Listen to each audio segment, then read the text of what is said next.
야곱과 에서의 두 형제의 이 삶은 하나님의 사랑과 하나님이 내버려둔 사람들의 삶을 이야기를 하고 있어요. 그래서 단순하게 이 야곱과 에서의 이 두 사람의 인생뿐만 아니라 이스라엘 전체와 이 에서의 후손인 에돔의 족속이 계속해서 물리고 또 물리는 그런 역사를 이야기를 하고 있어요.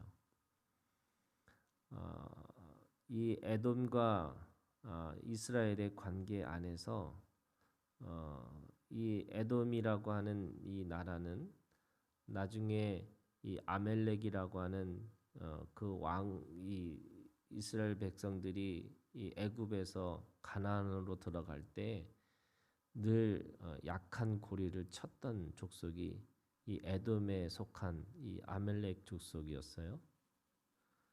뿐만 아니라 에스더를 통해서 이 바벨론에서 그들의 구원의 날을 회복할 때 에스더를 대적했던 하만의 죄가 있는데 그 하만이 바로 에돔의 족속의 후손이에요. 거기다가 더 나가서는 헤롯이 에돔의 족속입니다. 그러니까 예수님이 태어날 때 그 헤롯 대제의 이 시기를 받아서 2살 아래로 그 지경에 있는 아이들이 다 죽음을 당하는데 그것이 바로 에돔의 후손인 헤롯의 손에 의해서 죽음을 당하는 거죠. 뿐만 아니라 예수님이 십자가에서 죽으실 때도 그 헤롯과 그 유대인들에 의해서 죽는데 그 헤롯이라는 그 사람에게 또 그 아들의 헤롯이라는 게 에돔의 족속의 후손들이에요. 그러니까 그 이스라엘의 역사는 엄밀히 따지면 이 에돔과 이스라엘 또는 야곱과 에서의 싸움이라고 할 수가 있습니다. 오늘 이 에돔의 죄에 대해서 10절부터 14절까지 네 가지의 죄를 이야기를 하고 있어요. 에돔이 어떻게 하는 죄를 갖고 있냐? 첫 번째는 그 야곱에게 이 폭력을 사용했다 이렇게 얘기하고 있습니다. 그래서 그 폭력을 통해서 하나님은 그 폭력 때문에 너를 심판하겠다 이렇게 얘기하시는 거죠. 두 번째는 재물을 빼앗았다 이렇게 얘기합니다. 마지막 이 예루살렘을 얻기 위하여 제비 뽑던 날에 너도 그들 중 한 사람 같이 같았느니라. 이 말은 두 가지 의미가 있어요. 586년 그러니까 BC 그 586년에 예루살렘이 바벨론에 의해서 함락이 될 때 어떻게 보면은 이 에돔이 그 이스라엘을 도와주는 이 동맹의 조약을 맺고 있었음에도 불구하고 그 빼앗는 그날에 그들은 이스라엘을 배신을 한 거죠. 배반을 한 겁니다. 그러니까 그 멸망하는 거를 그냥 도와주기는커녕 오히려 그들과 같이 제비를 뽑은 것처럼 서로 자신의 그 전리품을 얻기 위해서 그렇게 똑같이 이 쳐들어온 사람들과 같이 그렇게 행세를 했다 이렇게 얘기하는 거죠. 또 제비 뽑는 그 모습은 예수님의 그 옷을 서로가 갖기 위해서 로마의 병사들이 그 제비를 뽑는 그 장면에 그 유대인이나 그 헤롯의 이 관원들이 그것들을 보면서 같이 동조했던 그런 모습을 이야기를 하고 있습니다. 세 번째는 그들이 13절에 있는 말씀에 보면 그 환난을 당하는 날에 네가 그 성문에 들어가지 않을 것이며 환난을 당한 날에 네가 그 고난을 방관하지 않을 것이며 이 방관하는 죄를 졌다 이렇게 얘기하고 있죠.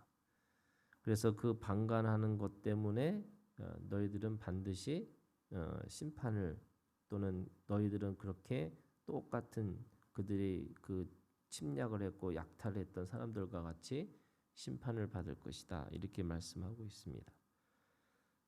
네 번째는 내골에 서서 그 도망하는 자를 막지 않을 것이며 고난한 날에 그 남은 자를 원수에게 넘기지 않을 거다. 그러니까 오히려 그들을 막고 또 스스로 도망가는 사람들을 향해서 오히려 그 원수들에게 그들에게 넘겨주는 일을 했다 이렇게 얘기하는 거죠. 그러니까 에돔의 이 죄라고 하는 것은 자기 스스로 뭔가를 했다라는 것보다는 그 이스라엘이 고난 가운데 있을 때에 편히 대주지 않고 또 같은 형제의 이 조약을 맺었음에도 불구하고 똑같이 이방 사람들과 같이 그렇게 행동을 했다라고 하는 것에 대한 죄를 이야기하고 있습니다. 그러면서 15절 만국을 벌할 날 심판의 날이 오겠다는 거예요. 그래서 그 심판의 날은 단순하게 그 에돔의 이 심판만 아니라 만국을 벌할 날이 반드시 올 거고 그 만국의 이 벌할 날 똑같이 너희들도 그렇게 하나님의 심판 가운데 들어갈 것이다. 이렇게 말씀하고 있는 겁니다. 그러면서 17절부터 이 19절에 있는 말씀에 보면은 20절까지 말씀에 보면은 뭐라고 말씀하시느냐면 하나님은 이스라엘의 그렇게 멸망한 것을 보고 똑같이 그들의 멸망의 길에 같이 참여했던 에돔을 심판하는 것뿐만 아니라 그 심판의 시간에 바로 예루살렘을 다시 회복시켜 주실 것이다. 이렇게 말씀하시는 거죠.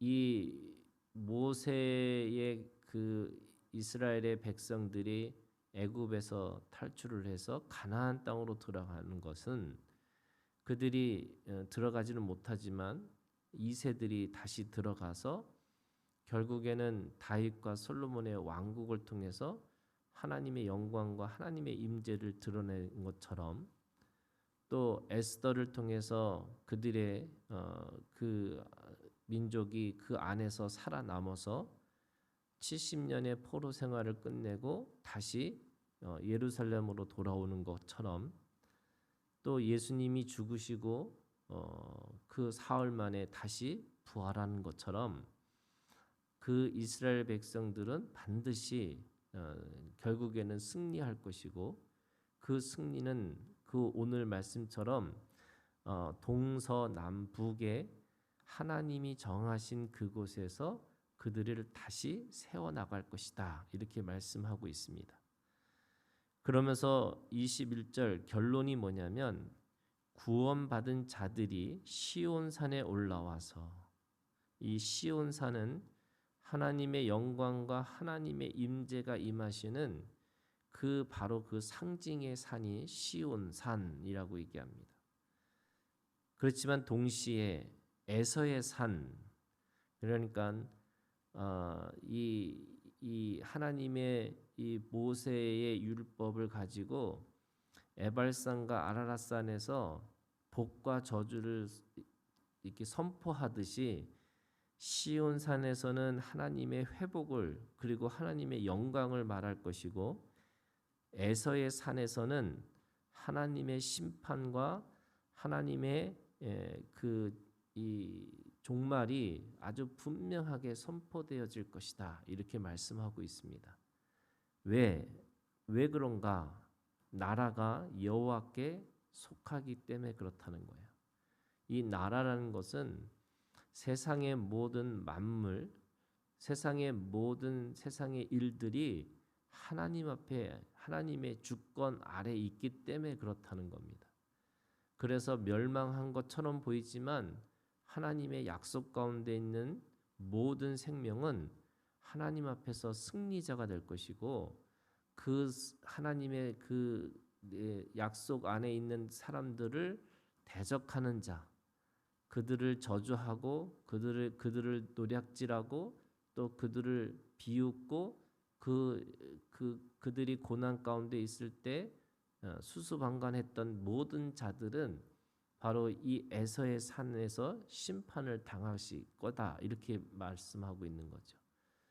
그 모든 것들이 하나님의 주권 아래에 있다라는 것을 믿고 우리는 그 마지막의 승리자로서 하나님 앞에 그렇게 믿고 나가는 것이 우리의 믿음이라고 이야기하고 있는 겁니다.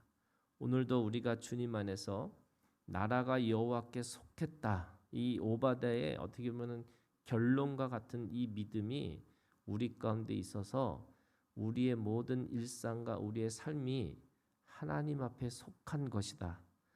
하나님 앞에 모든 것이 이 주권 아래에 있다라고 하는 이 믿음을 가지고 우리가 오늘도 주님 안에서 믿음으로 승리하는 우리가 되기를 주님의 이름으로 축원합니다.